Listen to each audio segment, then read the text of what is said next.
আমরা জাতীয়করণ করতে পারবো, নির্বাচন সরকার জাতীয়করণ করবে, কিন্তু 8 দফার অধিকাংশ দফায় সকল ম্যানেজিং কমিটি ভেঙে দিয়ে শিক্ষিত মানুষের দ্বারা ম্যানেজিং কমিটি তৈরি করা। 2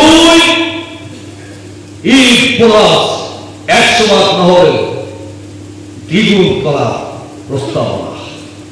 3 বাড়ি ভাড়া সরকারি নিয়ম অনুযায়ী আমাদেরকে দেওয়া।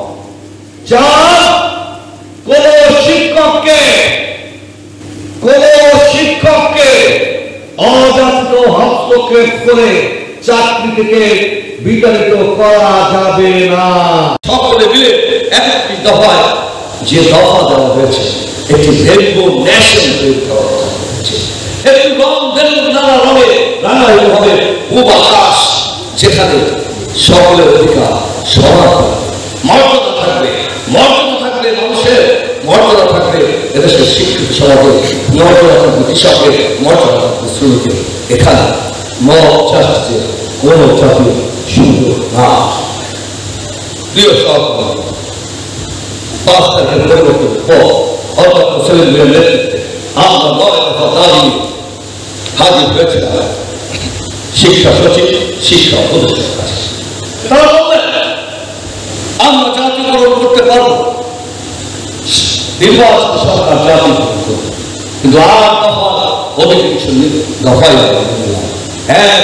সকল ম্যানেজিং কমিটি ভেঙে দিয়ে শিক্ষিত মানুষের দ্বারা ম্যানেজিং কমিটি তৈরি করা।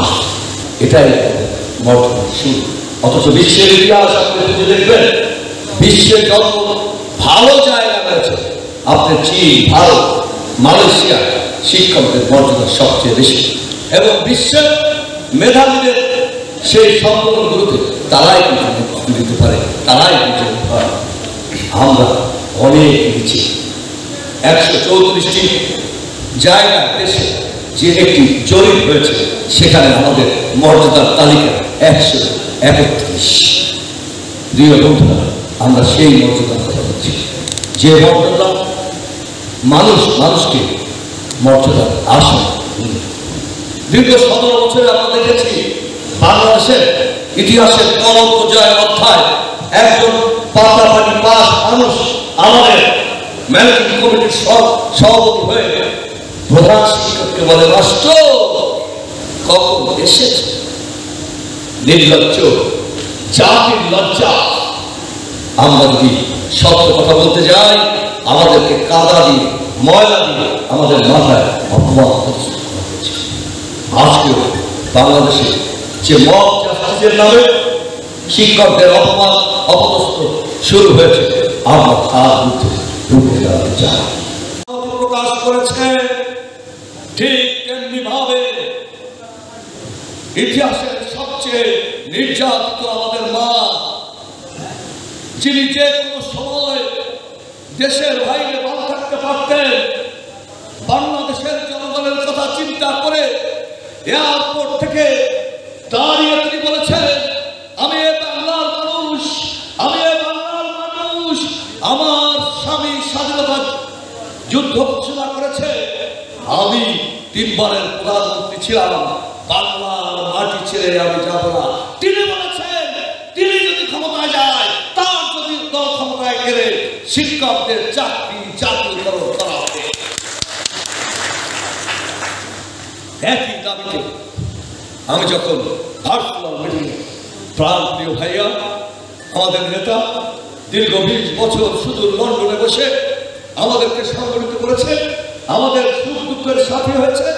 বাংলাদেশের জুলাই বিপ্লবের পূর্বে 4000 নেতা কর্মী শহীদের তালিকায় যার দিকে তাকিয়ে যে বাংলাদেশ নির্মাণ করতে চেয়েছে, একটি স্বনির্ভর বাংলাদেশ করার স্বপ্ন যিনি দেখেছেন, সেই তারেক রহমানকে আমি অনলাইনে সকলের সামনে জিজ্ঞাসা করেছিলাম, মাননীয় চেয়ারম্যান, আমাদের কথা স্পষ্ট হওয়া উচিত, 31 দফায় একটি সুযোগ হয়েছে। আমরা যারা দীর্ঘদিন পর্যন্ত শিক্ষা কর্মচারী ঐক্য জোটের নেতৃত্বে চাকরি জাতীয়করণের লক্ষ্যে সারা বাংলাদেশ ঘুরে বেরিয়েছি, আমরা পুলিশের কর্তৃক আহত হয়েছি, প্রেস ক্লাবের সামনে বারবার আমাদেরকে নির্যাতন করা হয়েছে।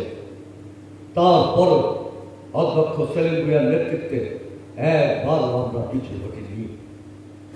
আমাদের অর্জন বাংলাদেশের শিক্ষক আন্দোলনে ব্যাপকতা পেয়েছে।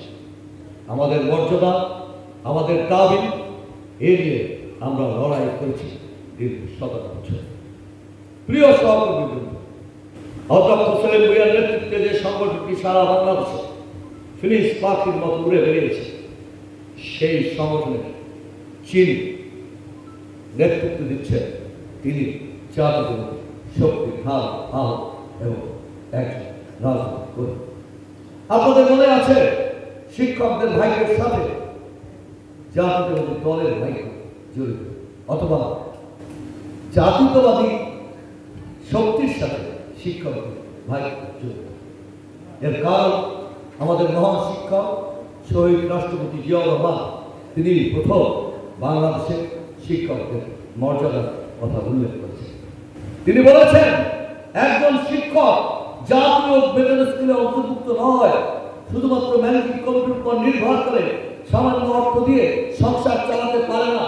তিনি প্রথমে 50 ভাগ সরকারি তহবিল দিয়ে জাতীয় বেতন স্কেলে অন্তর্ভুক্ত করেছে।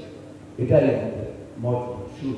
অথচ বিশ্বের ইতিহাস আপনি খুঁজে দেখবেন, বিশ্বের যত ভালো জায়গা রয়েছে, আপনি চীন, ভারত, মালয়েশিয়া শিক্ষকদের মর্যাদা সবচেয়ে বেশি, এবং বিশ্বের মেধাবীদের সেই সম্মেলনগুলোতে তারাই কিন্তু নেতৃত্ব দিতে পারে, তারাই নিতে পারে। আমরা অনেক নিচে। 134টি জায়গায় দেশে যে একটি জরিপ হয়েছে, সেখানে আমাদের মর্যাদার তালিকা 131। প্রিয় বন্ধুরা, আমরা সেই মর্যাদার কথা বলছি, যে মর্যাদা মানুষকে মর্যাদার আসন। দীর্ঘ 17 বছরে আমরা দেখেছি বাংলাদেশের ইতিহাসের কলঙ্ক জয় অধ্যায় একজন পাটাপাটি পাস মানুষ আমাদের ম্যানেজিং কমিটির সভাপতি হয়ে প্রধান শিক্ষককে বলে, মাস্টার কখন এসেছে? নির্লজ্জ, জাতির লজ্জা। আমরা যদি সত্য কথা বলতে যাই, আমাদেরকে কাদা দিয়ে, ময়লা দিয়ে আমাদের মাথায় অপমান করছে।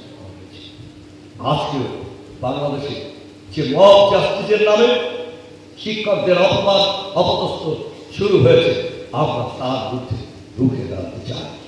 একজন শিক্ষক যদি অন্যায় করে অথবা কোনো অনৈতিক কার্যক্রমে জড়িত থাকে, তার জন্য নির্ধারিত সরকারি ব্যবস্থাপনা রয়েছে, সেখানে নালিশ করতে হবে। কিন্তু যে কোনো সময় কোনো অসভ্য বর্বর শিক্ষক নামে কলঙ্করা আমাদের ছাত্রদের উস্কে দিয়ে মব জাস্টিসের নামে আমাদের শিক্ষকদের অপমান করছে, অপদস্থ করছে, তার বিরুদ্ধেও আমরা জানাতে চাই। আজকের সম্মেলন সেই সকল কথা বলতে চাই। আমরা বলতে চাই, কোন রাজনৈতিক দল নিষিদ্ধ বিষয়ে আমরা কথা বলতে চাই না। এটি কোর্ট করবে।